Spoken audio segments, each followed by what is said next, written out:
구독자 여러분들 안녕하세요. 저는 지금 트빌리시라고 조지아 공화국의 수도 트빌리시에 다시 아르메니아 여행을 마치고 돌아왔습니다. 현재 아제르바이잔 같은 경우는 차로도 들어갈 수가 없고요. 물론 이 비자를 또 받아야 되지만은 설령 비자를 받는다 할지라도 아제르바이잔 같은 경우는 자동차 육로로 CIS 국가 위에 예를 들어 뭐 소련이라든지 스탄 국가라든지 벨라루스라든지 그 CIS 국가하고 이 조지아 사람들 외에는 육로로 출입이 안 되게 돼 있어요.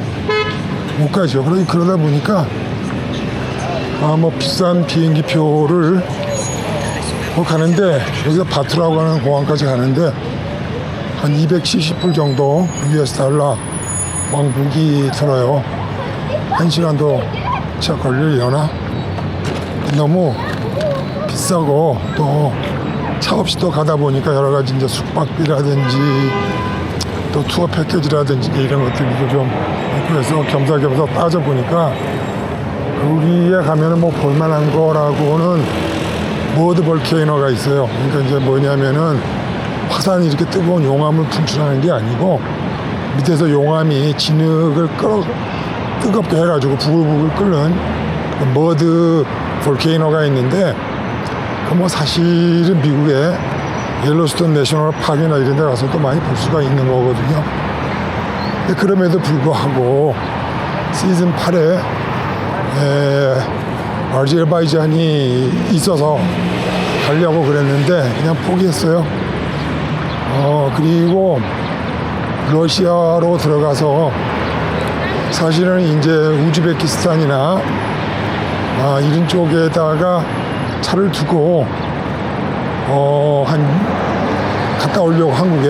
왜 그러냐면은 동유럽 관세 동맹에서 예를 들어서 벨라루스, 스탄 국가들 그리고 여기 있는 아르메니아, 바로 밑에 있는 아르메니아 이런 나라들끼리는 차량을 1년 동안 놔두고 가도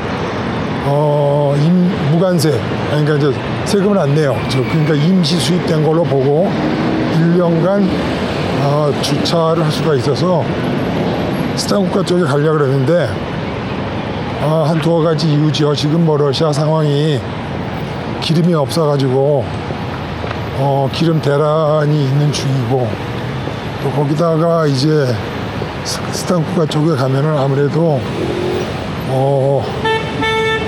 뭐라 그러죠? 겨울에 너무 혹독하고 그래서 마음을 좀 바꿔가지고 남는 이제 옵션이 이 조지아에다가 놔두면은 3년까지 놔둘 수가 있어요. 최장 3년까지는 필요 없고 한 8개월 정도 8월 21일 날 한국에 입국을 해서 내년 한 4월 23일 경에 출국을 할 생각입니다. 그래서 지금 다시 이제 조지아에 장기 주차장하고 그 다음에 이제 또 허락을 맡아야 되기 때문에 그 절차를 이제 밟으려고 이제 출발하기 한 2주 남았습니다만은 일단 그 작업을 좀 다 끝내놓고 이제 한국으로 8월 20일 날 출국해서 8월 21일 날 입국을 할 것 같아요. 요즘에 이제 아시지만 한참 이제 휴가철이고도 그런데도 불구하고 일찍 그 계획을 잡아가지고 저는 이 트빌리시, 왜냐면 트빌리시가 이 코카셔스 국가들의 말하자면 허브 공항이거든요. 그러니까 이제 여기서 출발을 많이들 해요. 그러니까 예레반이나 이쪽에 바쿠라든지 그런 데서 출발하는 것보다 되려 비행기 값이 저렴하고 그렇습니다. 그래서 이제 다시 트빌리시로 돌아와서 여기서 비행기표를 구했어요. 318불인가? 중요한 건 이제 가방을 두 개를 뒤에 백팩 말고 기내에 들고 가는 그 가방 하나 하고, 그 다음에 체크인을 할 수 있는 큰 가방 두 개까지 포함을 해가지고 318불인가? 한 3, 4만원? 네, 티켓팅을 했습니다. 그래서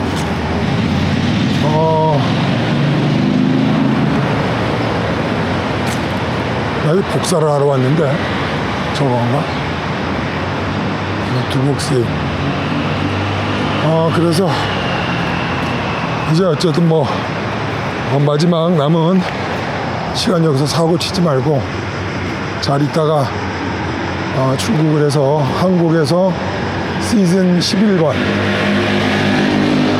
시즌 11 약 한 8개월 정도 한국에 있는 모든 자전거 도로를 한번 자전거 종주를 해서 한 4,000km 되나요? 그리고 이번 기회에 저기 휴전선 고성부터 시작을 해서 제주도까지, 그리고 갈 수 있으면 독도까지 한번 한국에 태어나서 한국을 다 못 보고 또 해가 진다는 거는 좀 억울하죠. 이번 기회에 한국에 있으면서 한번 자전거를 하나 사가지고 캠핑을 하면서 돌아다녀 보려고 그렇습니다. 그래서 이제 시즌 11번은 원래 제일 마지막에 하려고 그랬었는데 한 80이 넘어서 하려고 한 10년이나 12년 뒤에 하려고 그랬었는데 이게 이제 요번에 한 8개월 가 있으려니까 특별한 목적이 없어요. 그래서 이제 날씨 추운 때는 이제 잠깐 2, 3주 정도 필리핀이나 대만이나 저기 월남에 제가 가고 싶었던 세계에서 제일 큰 또 동굴이 있거든요. 그런데 잠시 단품으로 한번 여행을 다녀볼까. 다시 그리고 날씨 풀리면은 한국에 들어와서 자전거 길을 모두 한번 완파를 해볼까 싶은 생각이 들어요. 전 그러고 보니까 한국에도 갈 데가 한 2,000여 군 정도 돼요. 그래서 하루에 자전거 끌고 이리저리 부지런히 왔다 갔다 해서 팔도를 돌아다녀도 쉬운 일이 아닐 것 같아요. 그래서 하여튼 여러분들 응원이 좀 필요하고요. 저는 지금 그래서 이제 오늘 계약서 출력을, 자동차를 지금 이제 주차장에다 놔둬야 되기 때문에 이제 계약서를, 걔네들도 계약서 잘 몰라요 여기서.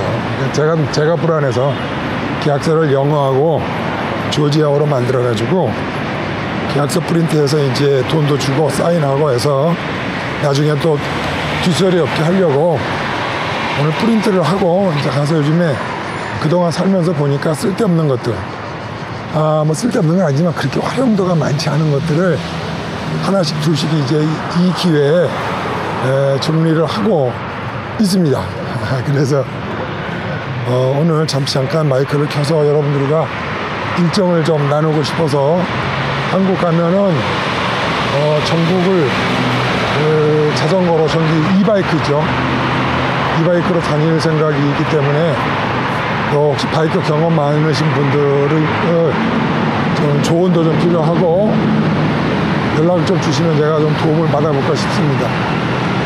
그리고 이제 한국에 있는 동안에 그동안 좀 시간이 되니까 이런데 인터넷 참 터키 같은 경우는 인터넷이 완전 개판이고, 여기서는 지금 제가 예전에 있었던 호스텔에 낮에 가서 인터넷 좀 쓰고 샤워 좀 하고 그러고 지금 이제 갈 날을 기다리고 있습니다. 그래서 가면은 그동안에 있었던 것들을 영상보다는 두고두고 참고할 수 있고 후진들에게 도움이 될 만한 정보들을 정리를 해서 전자책자를 하나 만들어서 여러분들하고 나눠서 공개를 할까, 그런 생각을 오래전부터 갖고 있었어요. 그래서 그것도 만만한 작업이 아니고 시작을 해서 가판은 만들어 놨는데 이제 본격적으로 여러 가지 또 한 몇 년이 지나니까 경험도 쌓이고 생각도 좀 바뀌고 그래서 그 모든 것들을 이제 집약을 해가지고 전 세계 250개 국가에 대한 종합 데이터베이스를 책으로 한번 엮어보려고 그렇습니다. 그리고 이제 더불어서 차박 전기라고, 제가 뭐 전기쟁이다 보니까 아무래도 이제 차박 전기 좀 딱딱하긴 하지만 내용이 그거를 뭐 영상으로 한번 듣는다고 여러분들의 삶에 도움이 될 것 같진 않아요. 그래서 그거를 또 전자책으로 만들었었어요. 만들었었는데 이 뭐 내처럴 세계여행 그 집대상 하는 거에 비하면은 뭐 10분의 1도 안 되는 거 뭐 해봐야 뭐 한 300~400페이지 되지 않겠나 싶은 생각이 드는데, 아마 제 생각에는 내처럴 세계여행 그 책자를 만들면 여러 권으로 쪼개야 될 것 같고 한 5,000페이지에서 한 7,000페이지 정도 되지 않겠나 그런 생각이 듭니다. 어쨌든 이제 작업량도 많고 그래서 이제 게으르지 않게 이제 한번 해보려고 그래요. 여기 복사점이 있는 것 같네. 가서 한번 물어보고 복사를 또 계약서 복사를 해야 되니까 다음 이따가 뵙겠습니다.